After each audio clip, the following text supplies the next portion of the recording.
Lecture du livre Jésus-Christ d'Ellen White. Un sauveur vous est donné. Le roi de gloire s'abaissa profondément pour revêtir l'humanité et vivre au milieu d'êtres souvent grossiers et repoussants. Il dut voiler sa gloire pour que la majesté de sa forme extérieure n'attirât pas les regards. Il évita tout déploiement extérieur. Ni les richesses, ni les honneurs mondains, ni la grandeur humaine ne peuvent sauver une âme de la mort. Jésus voulut que rien dans sa nature terrestre n'attirât les hommes à ses côtés. Seule la beauté de la vérité céleste doit captiver ceux qui désirent le suivre. Longtemps à l'avance, le caractère du Messie avait été décrit dans la prophétie, et il voulait être accepté des hommes sur le simple témoignage de la parole de Dieu. Les anges, extasiés devant le glorieux plan du salut, étaient impatients de voir comment le peuple de Dieu allait accueillir son Fils, caché sous le voile de l'humanité. Des anges vinrent visiter le pays du peuple élu. Les autres nations étaient absorbées par les fables et par l'adoration des faux dieux. Les anges vinrent donc dans le pays où la gloire de Dieu s'était manifestée, où la lumière de la prophétie avait brillé. Ils vinrent invisibles à Jérusalem, auprès des ministres de la maison de Dieu, chargés d'expliquer les oracles sacrés. Déjà, le prêtre Zacharie, tandis qu'il officiait devant l'autel, avait appris que la venue du Christ était imminente. Déjà, le précurseur était né, sa mission attestée par le miracle et par la prophétie. La nouvelle de cette naissance et de la signification étonnante de la mission du Baptiste s'était répandue aux alentours. Mais Jérusalem ne se préparait pas à accueillir son Rédempteur. C'est avec étonnement que les messagers célestes constatèrent l'indifférence du peuple appelé par Dieu à communiquer au monde la lumière de la vérité sainte. La nation juive avait été conservée comme une preuve du fait que le Christ devait naître de la semence d'Abraham et de la lignée de David. Et voici qu'elle ne se rendait pas compte de l'imminente venue du Sauveur. Le sacrifice quotidien annonçait, matin et soir, dans le temple, l'agneau de Dieu. Même ici, cependant, aucun préparatif n'était fait pour le recevoir. Les prêtres et les docteurs ne comprenaient pas que le plus grand événement des âges était sur le point de se produire. Ils répétaient leurs vaines prières et accomplissaient les rites du culte pour être vus des hommes, mais ils étaient peu préparés à cause de leur soif de richesses et d'honneurs mondains à recevoir la révélation du Messie. Même indifférence dans le pays d'Israël, où les cœurs égoïstes et profanes étaient étrangers à la joie dont tressaillait le ciel tout entier. Quelques-uns seulement soupiraient après l'invisible. C'est à ceux-ci qu'une ambassade céleste fut envoyée. Des anges accompagnent Joseph et Marie de Nazareth, leur lieu de séjour, à la cité de David. Le décret par lequel la Rome impériale ordonnait le recensement de tous les peuples de ces vastes domaines avait atteint les collines de la Galilée et leurs habitants. Tout comme Cyrus avait été appelé autrefois à l'empire du monde pour rendre la liberté aux captifs du Seigneur, César Auguste accomplira le dessein de Dieu d'amener à Bethléem la mère de Jésus. Celle-ci appartient à la lignée de David, et c'est dans la cité de David que doit naître le fils de David. De Bethléem, avait dit le prophète, surgira celui qui doit être le chef suprême d'Israël, celui dont l'origine remonte aux temps anciens, aux jours éternels. Mais Joseph et Marie ne sont ni reconnus ni honorés dans leur cité royale. Là et sans abri, ils parcourent la longue rue étroite, depuis la porte de la cité jusqu'à son extrémité orientale, cherchant en vain un lieu de repos pour la nuit. Il n'y a pas de place pour eux dans l'auberge encombrée. Sous un grossier hangar, servant d'abri au bétail, ils trouvent enfin un refuge, et c'est là que naîtra le Rédempteur du monde. Les hommes n'en savent rien, mais les cieux s'emplissent de joie. Un intérêt plus profond et plus tendre attire vers la terre les saints êtres qui peuplent le monde de la lumière. L'univers tout entier est illuminé de sa présence. Des foules d'anges se rassemblent sur les collines de Bethléem. Ils attendent un signal pour annoncer au monde la bonne nouvelle. Si les conducteurs d'Israël avaient été fidèles à leur mandat, ils auraient eu le bonheur de participer à l'annonciation de la naissance de Jésus. Mais maintenant, ils sont mis de côté. Dieu dit « Je répandrai des eaux sur le sol altéré et des ruisseaux sur la terre desséchée. » La lumière se lève, même au sein des ténèbres, pour l'homme droit. Des rayons de splendeur émanant du trône de Dieu resplendiront sur ceux qui sont à la recherche de la lumière et disposés à l'accepter avec bonheur. Dans les champs où le jeune David avait conduit ses troupeaux, des bergers veillaient la nuit. Ils rompaient le silence des heures en s'entretenant du Sauveur promis, et ils priaient pour que le roi montât sur le trône de David. Un ange du Seigneur se présenta à eux. La gloire du Seigneur resplendit autour d'eux, et ils furent saisis d'une grande crainte.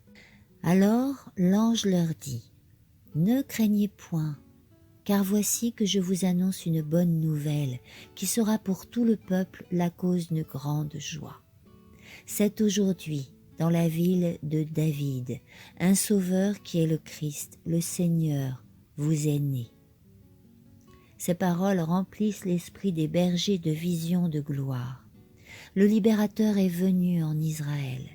On a coutume d'associer à sa venue l'idée de puissance, de grandeur, de triomphe.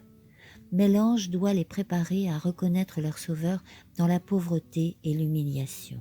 « Et vous le reconnaîtrez à ce signe, leur dit-il. Vous trouverez un petit enfant emmailloté et couché dans une crèche. » Le céleste messager avait dissipé leurs craintes. Il leur avait dit comment ils trouveraient Jésus. Avec de tendres égards pour la faiblesse humaine, il leur avait donné le temps de s'accoutumer à l'éclat divin. Maintenant, la joie et la gloire ne pouvaient pas rester cachées plus longtemps. Toute la plaine fut illuminée par le resplendissement des armes divines. La terre fit silence, et le ciel se pencha pour écouter le chant. Gloire à Dieu au plus haut des cieux, paix sur la terre, bienveillance envers les hommes. Oh, si la famille humaine pouvait aujourd'hui reconnaître ce chant. La proclamation faite alors, la mélodie entonnée retentira jusqu'à la fin des temps et jusqu'aux extrémités de la terre. Et quand le soleil de justice se lèvera, ayant la guérison sous ses ailes, ce chant sera entonné à nouveau par la grande multitude, dont la voix, pareille au bruit des grosses eaux, dira « Alléluia ! Car il est entré dans son règne, le Seigneur, notre Dieu, le Tout-Puissant. » Les anges disparus, la lumière s'évanouit et les ombres nocturnes enveloppèrent à nouveau les collines de Bethléem.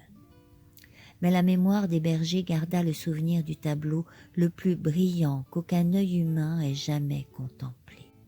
Après que les anges les eurent quittés pour retourner au ciel, les bergers se dirent les uns aux autres « Allons jusqu'à Bethléem, voyons ce qui est arrivé, ce que le Seigneur nous a fait connaître. » Ils s'empressèrent donc d'y aller, et ils trouvèrent Marie, Joseph et le petit enfant qui était couché dans la crèche. Tout joyeux, ils s'en allèrent publiant ce qu'ils avaient vu et entendu. Tous ceux qui les entendirent étaient dans l'admiration de ce que les bergers leur disaient. Et Marie conservait toutes ces paroles et les repassait dans son cœur. Les bergers s'en retournèrent, glorifiant et louant Dieu. La distance qui sépare le ciel de la terre n'est pas plus grande aujourd'hui qu'au moment où les bergers entendirent le chant des anges. Tout autant qu'autrefois, quand des hommes d'humbles origines et de modestes situations rencontrent des anges à minuit et s'entretinrent avec des messagers célestes dans les vignes et les champs, l'humanité reste l'objet de la sollicitude céleste. Le ciel peut être très près de nous qui cheminons dans les difficiles sentiers de la vie. Des anges descendant des parvis célestes suivront les pas de ceux qui obéissent aux ordres de Dieu. L'histoire de Bethléem est un thème inépuisable. On y découvre la profondeur de la richesse et de la sagesse et de la connaissance de Dieu. Nous nous étonnons devant le sacrifice du Sauveur qui échangea le trône du ciel contre la crèche, la société des anges qui l'adorait contre la compagnie des bêtes de l'étable. Sa présence confond notre orgueil humain et notre propre suffisance. Et cependant, ceci n'étant que le commencement de son étonnante condescendance. C'eût été pour le Fils de Dieu une humiliation presque infinie de revêtir la nature humaine, même alors qu'Adam résidait en Éden dans son innocence. Jésus accepta l'humanité alors qu'elle était affaiblie par 4 millénaires de péché. Comme tout enfant d'Adam, il a accepté les résultats de la grande loi de l'hérédité. Ces résultats, on peut les connaître en consultant l'histoire de ses ancêtres terrestres. C'est avec une telle hérédité qu'il vint partager nos douleurs et nos tentations et nous donner l'exemple d'une vie exempte de péché. Satan avait éprouvé de la haine pour le Christ à cause de la position que celui-ci occupait dans les parvis de Dieu. Quand il se vit détrôné, sa haine s'accrut envers celui qui avait pris l'engagement de racheter les pécheurs. Néanmoins, Dieu permit à son Fils de venir dans un monde dont Satan se prétendait le maître, et d'y venir sous la forme d'un faible petit enfant, sujet aux infirmités humaines. Il lui permit d'encourir les dangers de la vie en commun avec tous les autres hommes, de livrer bataille comme tout enfant de l'humanité, au risque d'un insuccès et d'une perdition éternelle. Le cœur d'un père humain s'attendrit sur son fils. Il considère le visage du petit enfant et tremble à la pensée des dangers que la vie lui réserve. Il désire protéger cet être chéri contre la puissance de Satan et le préserver des tentations et des luttes. Dieu consentit à donner son Fils unique en vue d'un conflit plus redoutable et d'un risque plus effrayant, et cela afin que le sentier de la vie devînt plus sûr pour nos petits. C'est ici l'amour.